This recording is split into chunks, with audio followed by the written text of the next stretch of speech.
Egypt ஜோர்தானை பொறுத்தவரையில் காசா மக்களை பாதுகாக்கணுங்கிற தேவை இருக்குதோ இல்லையோ, காசா மக்கள் நம்ம நாட்டுக்குள்ளே வந்துடக்கூடாது, மொத்தமாக காசாவிலிருந்து வெளியேற்றணும்னு டொனால்ட் ட்ரம்ப் சொல்லிக் கொண்டிருக்கிறாரு. எனவே அவர்களை வரவிடாமல் பண்ண வேண்டும் என்று சொன்னால் காசாவிலே யுத்த நிறுத்தம் கொண்டு வரப்பட வேண்டும் என்கிற அவர்களுடைய ஒரு சுய தேவையும் இதற்குள் இருக்கிறது. இன்றைய தினம் இஸ்ரேல் கைது செய்து வைத்திருந்த 10 பாலஸ்தீன அப்பாவிகளை திடீரென்று விடுதலை செய்திருக்கிறார்கள் என்கிற ஒரு செய்தி வெளியாகி இருக்கிற அதே நேரத்தில்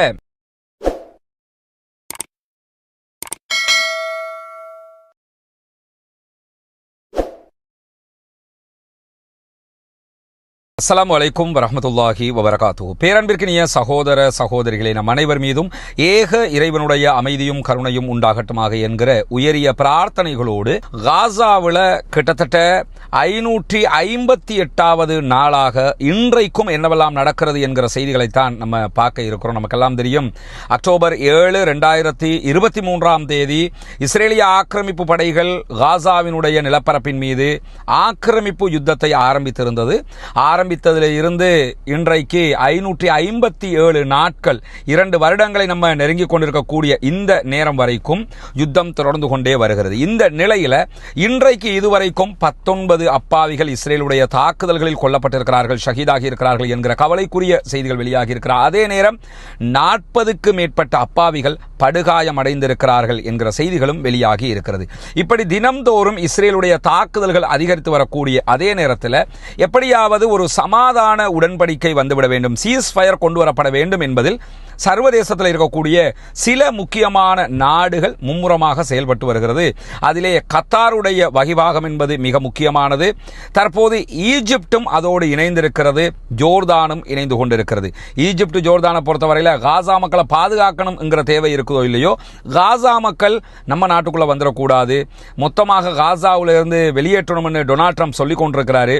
எனவே அவர்களை வரவிடாமல் பண்ண வேண்டும் என்று சொன்னால் காசாவிலே யுத்த நிறுத்தம் கொண்டு வரப்பட வேண்டும் என்கிற அவர்களுடைய ஒரு சுய தேவையும் இதற்குள் இருக்கிறது. எது எப்படி போனாலும் நமக்கு அங்கு சமாதானம் ஏற்பட வேண்டும் என்பதுதான் நம்முடைய அடிப்படையாக இருக்கிறது. குறிப்பாக தற்போதைய இந்த யுத்தம் ஈரான் வரைக்கும் வியாபித்து நிற்கிறது. அதே போன்று யமனில் இருக்கக்கூடிய ஹூத்திகள் மீது தொடர் தாக்குதல்களை அமெரிக்கா நடத்துகிற அதே நேரம் அமெரிக்காவினுடைய ராணுவ கப்பல்கள் மீதும் அதே போன்று இஸ்ரேலுடைய நிலப்பரப்புகள் மீதும் ஹூத்திகள் தாக்குதல்களை நடத்தி வருகிறார்கள். இறுதியாக ஹூத்திகள் யமனில் இருந்து நடத்திய பயங்கரமான தாக்குதல் தான் இஸ்ரேலுடைய ரகசிய அணு ஆயுதங்களை சுமந்து செல்லக்கூடிய ஏவுகணைகளை வைத்திருக்கக்கூடிய அந்த ஒரு முகாம் மீது தாக்குதல் நடத்தியது. ராணுவ கேம்ப் மேலே தாக்குதல் நடத்தி இருந்தாங்க. சுண்ணாம்பு கட்பாறைகள் நிறைந்திருக்கக்கூடிய ஒரு ரகசியமான இடத்துல மலை குன்றுகளுக்குள்ளாக வைக்கப்பட்டிருந்த ஒரு ராணுவ கேம்ப் அது. அந்த கேம்பையே துல்லியமாக கண்டறிந்து படு பயங்கரமான தாக்குதல்களை ஹூத்திகள் நடத்தி இருக்கிறார்கள்.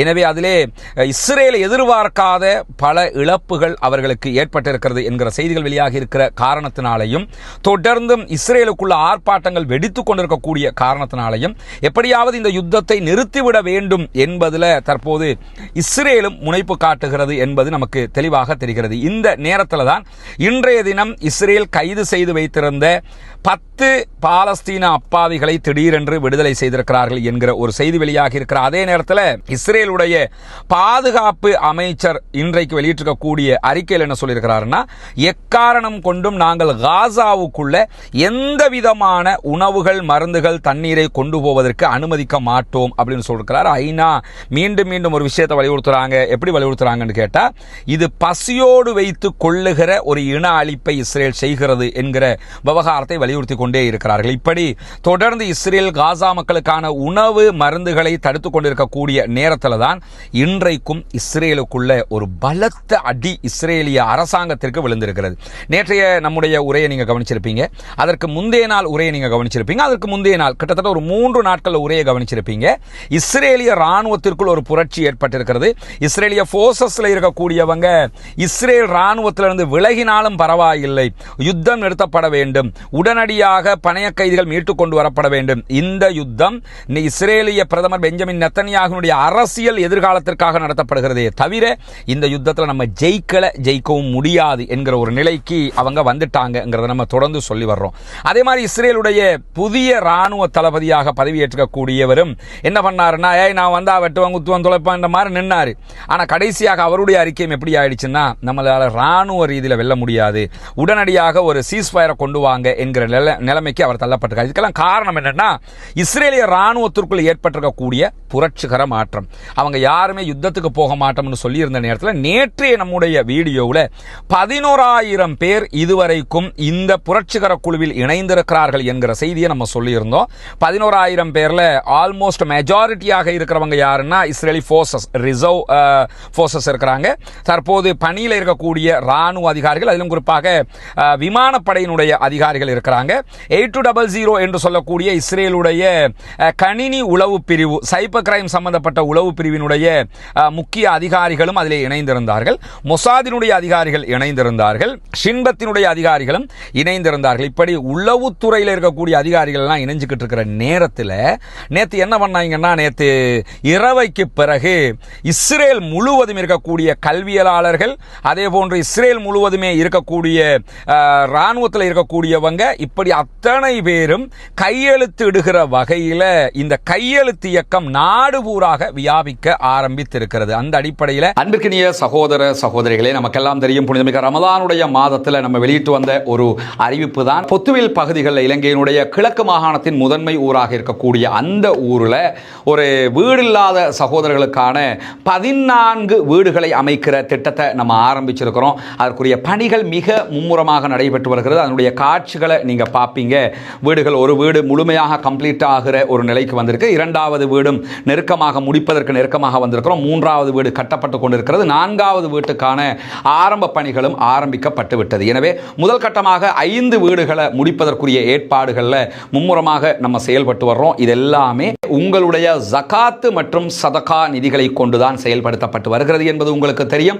அந்த மக்களுக்காக நீங்கள் வழங்கக்கூடிய இந்த உதவிகள் நாளை மறுமையிலே கண்டிப்பாக இறைவனிடத்திலே மிக பெரும் பாக்கியங்களை நமக்கு பெற்றுத்தரக்கூடிய ஒன்றாக இருக்கிறது. அல்லாஹுக்காக நாம் செய்கிற அனைத்து செயல்பாடுகளுமே மறுமையை இலக்காக கொண்டதாக இருக்கிறது. சொர்க்கத்தை பெற்றுக்கொள்ளக்கூடிய இலக்கை தான் நாம் நிர்ணயித்து வைத்திருக்கிறோம். எனவேதான் இந்த பணியை நம்ம பண்ணி வர்றோம். அங்க இருக்கக்கூடிய நம்முடைய சகோதரர்கள் அந்த பணிகளை மிக மும்முரமாக முன்னெடுத்து வருகிறார்கள்.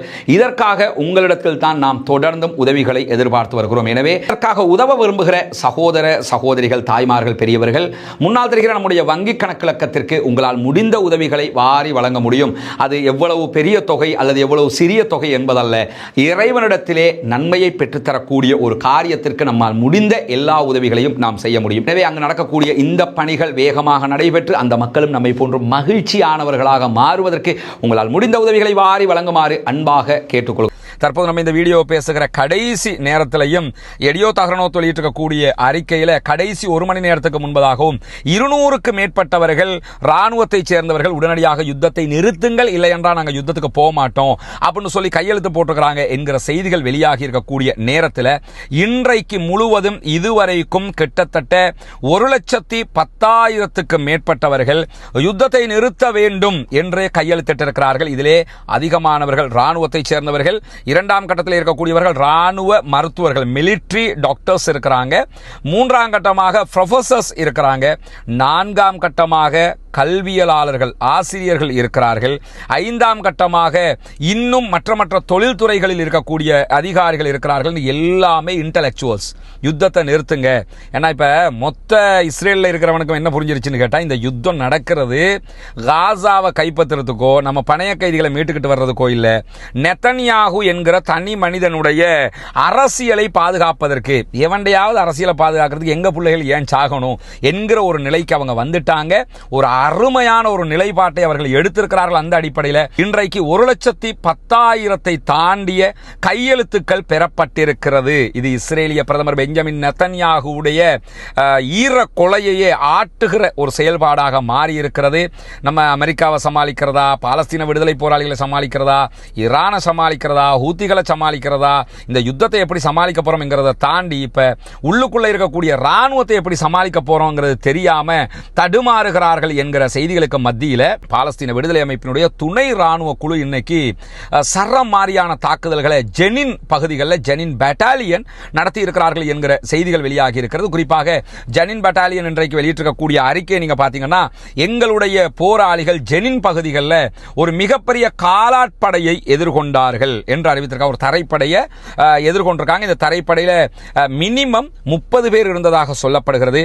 அந்த 30 பேருக்கு எதிராக உச்சகட்ட தாக்குதல்களை நடத்தி வெற்றி பெற்றிருக்கிறோம் அப்படின்னு சொல்லி அவங்க அறிவிச்சிருக்கிற காட்சியை பார்க்கலாம். நாங்க ஜெயிச்சிட்டோம் அப்படின்னு சொல்லி அறிவிச்சிருக்கிறாங்க. வெறுமனே ஒரு 2 பேர் செத்து போனா ஜெயிச்சிட்டோம் அறிவிக்க மாட்டாங்க. மொத்த படையையே காலி பண்ணியிருந்தா மட்டும்தான் அறிவிப்பாங்க.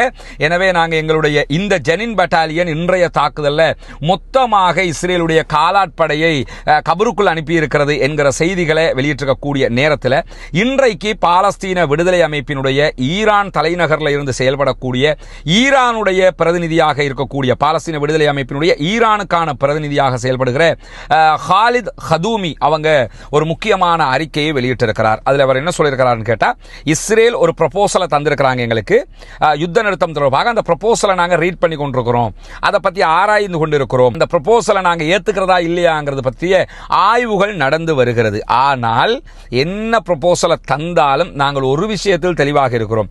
நிரந்தர யுத்த நிறுத்தத்திற்கு இஸ்ரேல் ஒப்புக்கொள்ள வேண்டும்.